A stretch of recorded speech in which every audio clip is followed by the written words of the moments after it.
start soccer? Well, it's kind of what you expect a little bit. You know, I didn't think we had great flow. I played a lot of different lineups, a lot of different people. It's very obvious with our statement we didn't have Hollingsworth, and you know, was it surprising from a standpoint where we flowed? Probably not. A lot of things we got to work on. We know that. But when I look up out there to start a game, you know, everybody was new. Everybody was new.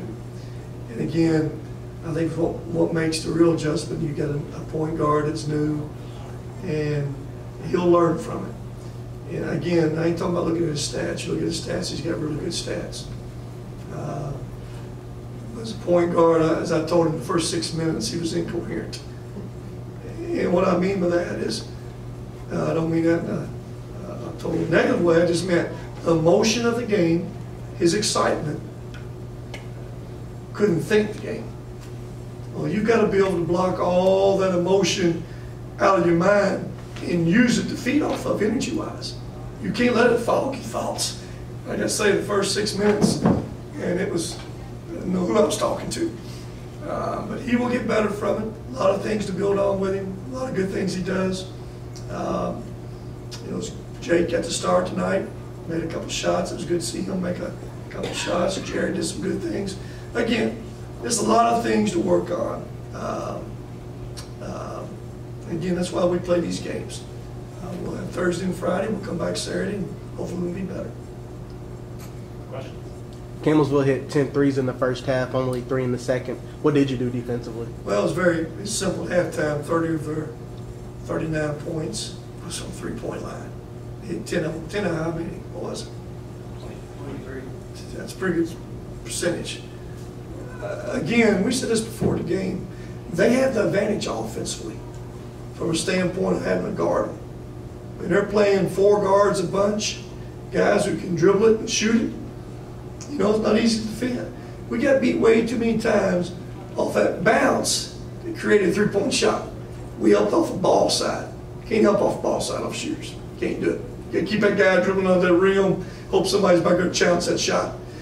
We give up way too many threes with that. And again, lots of different lineups, lots of different pieces. We probably could have zoned a bunch the first half and could have solved that dribble some. The dribble's what beat us. It led to the three-point shot. Zone takes away the dribble, and that three-point shot's a lot easier to guard, you know, on that dribble. But give Campbellsville some credit, they made shots. You know, they got a bunch of guys who can make shots. You know, we had some really bad mental breakdowns the last 3 minutes of the half that led to them getting 2 3-pointers to end that half with. It shouldn't have happened, and that was on us. You know, we give up an offensive rebound on a free throw that led to a three-point shot. You just can't do those things. But again, Dominic, that's why we play these games. Lots of things to work on. The situation with Tavion, was this something that happened recently, or have you known? No, it happened. You gave a statement already, didn't you? You released a statement, but I'll go on and expand on it some. As you know, as a team violations of rules, basically last night. So, you know, and you know, Tavion's a guy that I at least expect not to do anything not right. So, you know, basically it was a decision we find out about today and have to handle it. And again, probably had a little bit to do with some rhythm from different people. But again, you know, he's got to learn from that situation. He's got to grow from it, accept his responsibility and his accountability of it, and get better from it. Coach, everyone who dressed scored tonight except for Moo. How important is that moving forward? Well, again, I think we got a lot of different pieces. A lot of different parts can do different things. And again, we're trying to figure out what some guys can do yet. You know, as I just said on the radio, trying to figure the shot out a little bit more. Thought the first half he was pretty good. You know, thought the second half he got winded. You know, I know he averaged 10 at Auburn, but I know about 6 of those points came on offensive rebounds, a couple on free throws. So that's where he's got to continue to get on them backboards. I'm planning probably away from the basket a little bit more than Auburn did. It's probably affected him getting to the rim, to that backboard some. I'm trying to figure out exactly his strengths and weaknesses, as well as some other guys. I mean, Josh. Again, that's going to be a work in progress. And again, it's about being precise. I'm not going to ask him to do some things that he's not capable of, but you got to be able to deliver that pass in sets at the right time. Just a precise at the timing of it. Those little things like that. But he'll get better from it. I believe that. Like I said, tonight, the first 6 minutes, the emotion and excitement, he was in his own game from a standpoint of trying to run a basketball team. I thought he settled down and got a little bit better second half. Yes, sir. Bad's got a lot of different things he can do. He's got a good eye. He's got a good basketball IQ. He's got a good feel. As he continues to play and get some rhythm, see that next play happening in the right play. There's a ball screen that's set. He's got to see that where that help's coming from. He missed that guy a couple different times, but Lionel's been fine. He's got a good feel. He talks. He communicates. He just needs some experience. He'll get better. You guys had 8 block shots tonight. Do you attribute that to the difference in length or aggression? Probably a little bit of all that. I think there's no question. Probably we're more athletic, especially those guard spots. You got a Josh. I took that one. It's an athletic guy. Charles has the ability to alter some stuff around that rim, but I think we'll have some length and can alter some shots, and particularly as we get better, get some rhythm what we're doing. Coach, you touched on it a little bit earlier about Jay Gummer, but he was on the floor, wrestling for balls. He was at the rim blocking shots. Can you comment on his performance tonight? Yeah, his role changed every day. Coming off the bench to start and shoot around. So, I thought Jake did all right. Made 2 or 3 threes. Is that correct? That's when you get a roll. Some things you have to do. He's not going to lead us in block shots. Okay, but that's an effort play. We need him to make his shots and make easy plays and continue to think the game a little bit, just like I told him at halftime. Late in that game, we up 12-13, double bonus. And we got a timeout to use. Going down, 30 seconds to go. Don't want to get in a hurry, he'll call a timeout. I can't call a timeout. Call a timeout, we talked about it some. But we sped up, turn it over, it allowed them to come down, get another possession, and make a 3-point play. This game, it didn't matter. But in a close game, it can matter. So those kind of things, we got to get better at thinking that game some. We weren't very good changing defenses. Way too many breakdowns. But again, I'm gonna keep saying this. That's why we do it.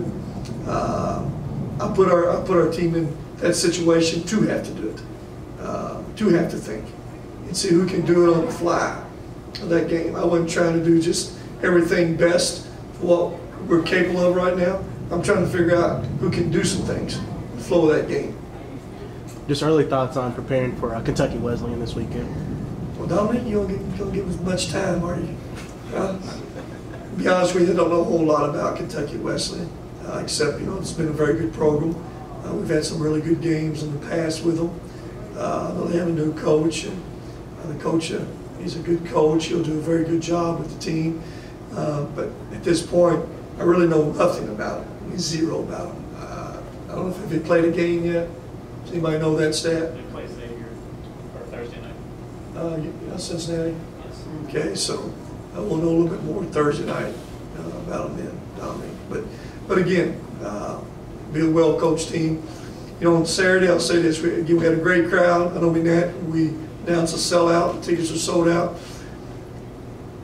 If you're not going to be here, find a way to put those butts in those seats. Come Saturday, again, everybody bought that ticket.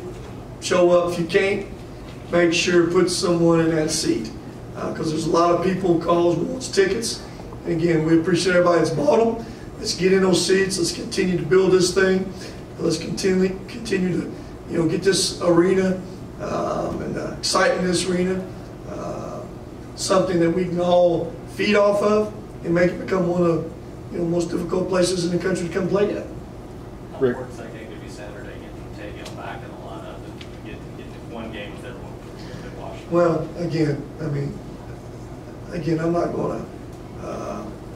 I think we all understand not having Tavion affected some flow of some things. Well, we didn't have a pretty good player, didn't play tonight. But again, that happens sometimes. A guy gets injured, so it's an opportunity for a Jake to step up tonight, and that's what it's about. He did a good job.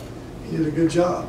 And again, throughout the course of the season, we're going to have some people with some injuries, but no question, get him back, get him in the flow. Let's learn from this situation right here. Let's get better come Saturday, because no question we go into a hornet's nest pretty soon. Washington will become one of the better teams out there. You guys know what they did already. Going into Nevada, who I've seen ranked as high as 5th in the country, 1-8 team without the best player. So that's enough said how good they're going to be. So again, not worried about them yet. Worried about us continuing to grow, us continue to get better. And again, these game situations, this game experience, there's no substitute for that right there. Rick, how is Tolu continuing to progress health-wise? I know we got a few minutes out there tonight. But. He says it's fine, but I do know this. The more he plays, the more he practices, the higher the risk is he gets hurt. It's a balance right now. We're trying to figure that balance out. I can just tell you, we're not playing him because we don't have a lot of confidence in him. We're not playing him minutes because we don't think he's good enough. He is about as good as a lot of freshmen I've ever had. It's about finding that balance with him. I think you saw one little glimpse of him catch in front of our bench, and he didn't score a basket, but come middle and back baseline. Just a little bit of experience. He's a load right there now. He can really score that basketball. But again, he's a freshman. He has to be able to get enough experience to get some game experience. We got to practice him enough, get him in shape some. So that's a fine line, and we've really been on the conservative side with him so far to get him to this point. Anything else? Is that good, guys? 2 o'clock. See you guys.